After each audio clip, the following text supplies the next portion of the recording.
¿crees tú, mi querido Marco Antonio Viña, que en Colima, Indira Vizcaíno Silva, que ganó por el partido Morena y Nueva Alianza, que van en alianza, por supuesto, y que tiene, por supuesto, una trayectoria muy, muy, muy importante dentro del servicio público, podría lograr abatir el índice de pobreza que se tiene? Porque Colima, antes que la pobreza, pues creo que tiene problema de la violencia, pero ¿crees que Indira Vizcaíno Silva pueda darle para atrás o revertir los problemas de la expansión de la violencia y de la pobreza? El problema de la inseguridad en México es algo que debe tratarse de manera integral. Primeramente, visto desde el centro del poder, que no ha sido atendido adecuadamente. En una conversación, yo lo he platicado muy en corto con ustedes, con el hoy presidente de la República, yo le planteaba algunas cosas que él no aceptó respecto a la Guardia Nacional. Entonces, ¿por qué? Por la visión que él trae ¿qué fue lo que le planteaste? Es muy a largo plazo. La Guardia Nacional de 1917 prevé que todos los ciudadanos están en armas. Todos, hombres y mujeres, tienen armas en su casa y a la hora que hay un disturbio salen y apaciguan. Es decir, la Guardia Nacional se constituye en la máxima autoridad y el ejército sale a respaldar, a reforzar lo que determina el ciudadano en armas. Lo tiene Cuba, lo tiene Venezuela, lo tienen los propios Estados Unidos.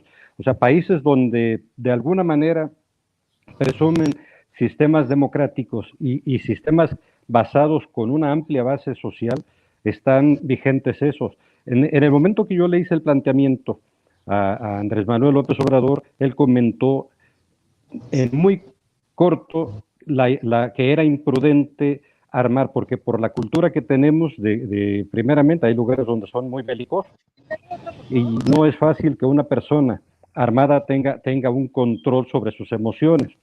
Lo más importante que resentí es, dice, hay muchas deudas que cobrar, hay muchas deudas de sangre que pagar, sería una cuestión muy dolorosa para el país, sería abrir un proceso de guerra en todo el país.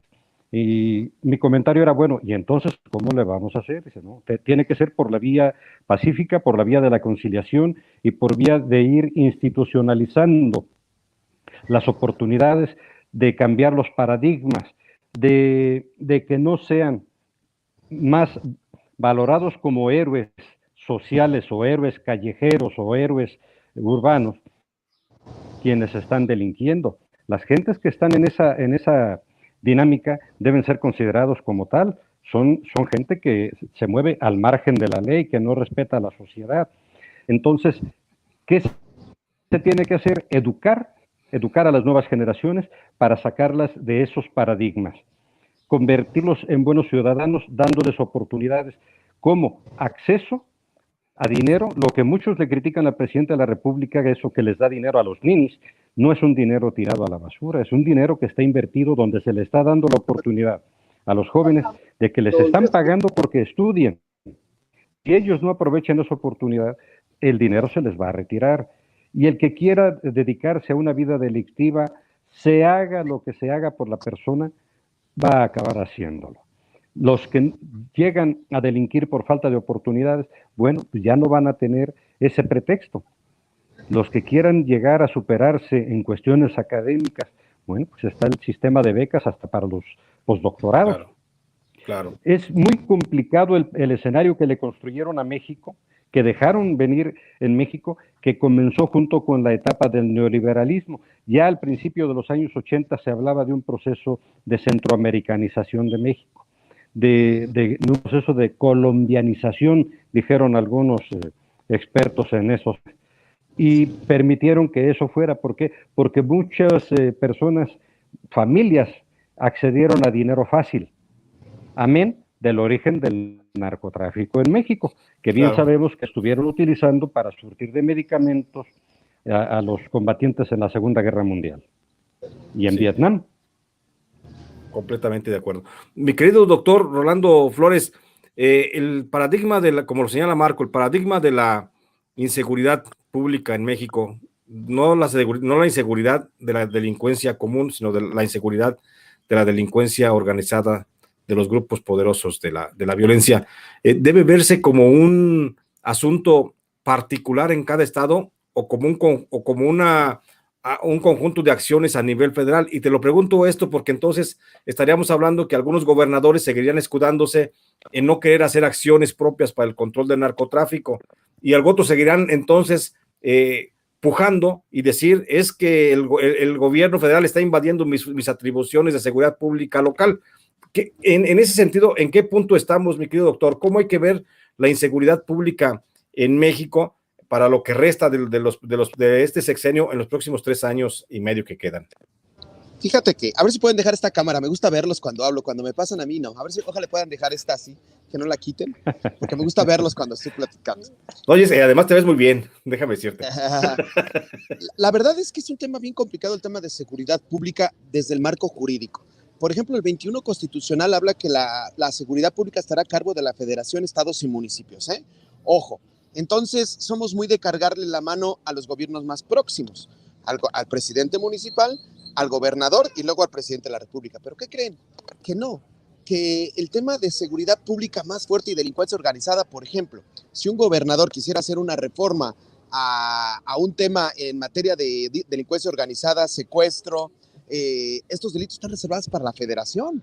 Entonces, la persecución de estos delitos deberían de ser federales. Hay que ver la seguridad pública desde la prevención, desde la persecución y desde la administración de la justicia. Entonces son temas verdaderamente complicados que no están para la clase política que no estudia. Se necesita un poco estudiar para poder entender esto y sobre todo saber cuál es la federalización del presupuesto. Pues si de cada 10 pesos, 8 pesos se lo queda a la federación, ¿con qué va a trabajar un gobernador y los 2,400 municipios? Para prevenir el delito, ¿habrá suficiente recurso desde las gobernaturas y presidencias municipales temas reservados para la federación? Hay un verdadero vacío de la federación en los municipios y en las entidades federativas, tanto de prevención como de procuración y administración de justicia. Entonces, esos temas son muy particulares. Otro ejemplo, para el tema de prevención del delito. Colima, ¿por qué dices Colima? Colima, ¿por qué tiene problemas de delincuencia? Pues porque está el puerto de Manzanillo, donde transitan todos los reactores para las drogas sintéticas. Entonces, por eso tiene una problemática muy singular Colima, por eso los estados fronterizos tienen problemas singulares muy de delincuencia organizada. Entonces, sí, ver la fenomenología de la criminalidad atendiendo la etiología del delito, podemos saber, por ejemplo, tú decías hace un rato, el tema de la pobreza. Yo estoy en contra de los programas sociales como los han establecido a nivel constitucional, Yo te lo voy a decir porque el pobre nunca va a dejar de ser pobre. El tema de justicia social es darle la oportunidad a todos para que puedan sobresalir. Cierto es que ya no va a padecer hambre, pero no va a dejar de ser pobre. Y mientras haya pobreza, vamos a ver lo del proceso electoral pasado, venta de votos. Y por eso el gobierno federal y Morena es lo que es, por las dádivas políticas. Por eso los presidentes municipales, que muchos de ellos repitieron en sus entidades, porque dan muchas dádivas políticas, dan sus calentadores sociales, dan sus despensas. Y entonces yo lo decía en mis análisis, son dos proyectos diferentes los que se están peleando en esta elección, gobiernos municipales próximos y programas sociales elevados a rango constitucional del federalismo. Entonces, en el país se están peleando cosas muy interesantes y que tienen que ver con delincuencia. La educación. Un pueblo no va a salir del forma de la delincuencia cuando los jóvenes vean que solamente tienen que buscar rutas alternativas para poderse allegar de medios económicos, para poder tener satisfactores, cuando el Estado no ha generado los satisfactores necesarios para que puedan traer unos Nike, un iPhone 12, y saben que a lo mejor a través de la ruta de la delincuencia pueden hacerse llegar de medios suficientes para poder tener un nivel de vida que están viendo para los que tienen concentrados el capital. Ese tema de la delincuencia es un tema muy, muy, muy, muy importante que yo veo que sigue siendo la misma inercia de Andrés Manuel López Obrador, la que tuvo Enrique Peña Nieto y la que tuvo en su momento los gobiernos panistas. No han hecho cosa diferente, Andrés Manuel López Obrador simplemente le dio institucionalidad al ejército a través de la Guardia Nacional, pero desde Calderón estaba afuera. No ha tenido una medida diferente que haya hecho para poder combatir la delincuencia en el tema de prevención, en el tema de procuración de justicia y en el tema de administración de justicia, que son 3 procesos diferentes para combatir la delincuencia. Entonces, yo no veo, porque si a mí me dicen cómo va a minorar, no ha habido ninguna acción importante para poder disminuir la etiología del crimen. Seguiremos teniendo crimen, el crimen seguirá apoderándose de regiones muy importantes y seguirán incidiendo en el tema electoral sí o sí. Marco, Eh, ¿Cómo ves la opinión del doctor? ¿Estás de acuerdo? Antes de dar mi opinión. Bueno, de alguna manera sí tenemos algunas coincidencias. En lo que sí hay un poquillo de diferencia, bueno, pues en el enfoque de los programas sociales. Él dice, bueno, hay que generar las condiciones.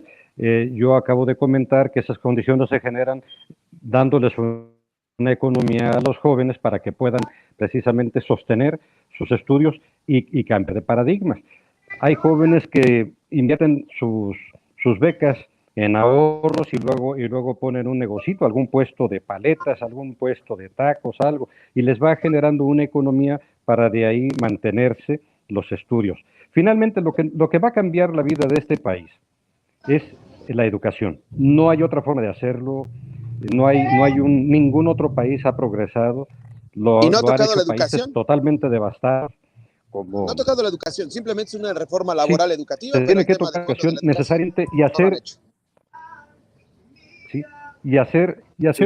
Sigue siendo una reforma administrativa, es una cuestión más bien de control de maestros que de control académico o de calidad académica. Lo hicieron pues gentes con un pensamiento funcionalista, con una idea de lo que viene siendo el positivismo, pero que realmente no opera en México, porque por el modelo, primeramente, un modelo de revolución que aunque abortó, aunque no cuajó el proceso revolucionario, sí plasmó en la Constitución del 17 determinadas cualidades que debe tener la sociedad para funcionar y que no han sido respetados.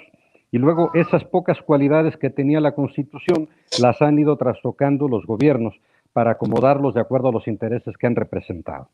El problema más grave de nuestro país es que han llegado a cargos públicos legislativos representantes de intereses, representantes de clubes, representantes de grupos económicos que no tienen nada que ver con el sentir popular y entonces convierten en ley los patrocinios, convierten en ley los aprovechamientos y los beneficios de los que van a hacer ellos finalmente los poseedores. Hay una concesión para determinada comunidad y la acapara una persona. Hay una compañía de subsistencias populares y hay acaparadores de bienes para comercializar esos productos.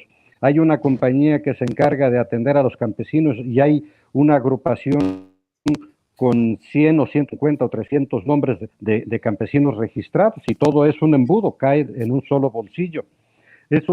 Esas simulaciones que luego del 17 comenzaron a proliferar en nuestro país, de hace 100 años, son las que nos tienen en una situación bastante incómoda. No se han generado las condiciones de justicia social, de generar riqueza y que todo mundo acceda para que vivamos, lo hemos comentado con Rolando, México tiene un tamaño mayor al de 22, 23, 25 países de Europa, juntos. Más riqueza que esos 20, 25 países. Y no es posible que 10, 15 familias sean los dueños de la riqueza y del Producto Interno Bruto. De acuerdo, entonces, completamente. hay mucho por hacer, mucho por analizar, mucho por comentar. Sin duda alguna, se nos está acabando el tiempo, nos quedan 3 minutos para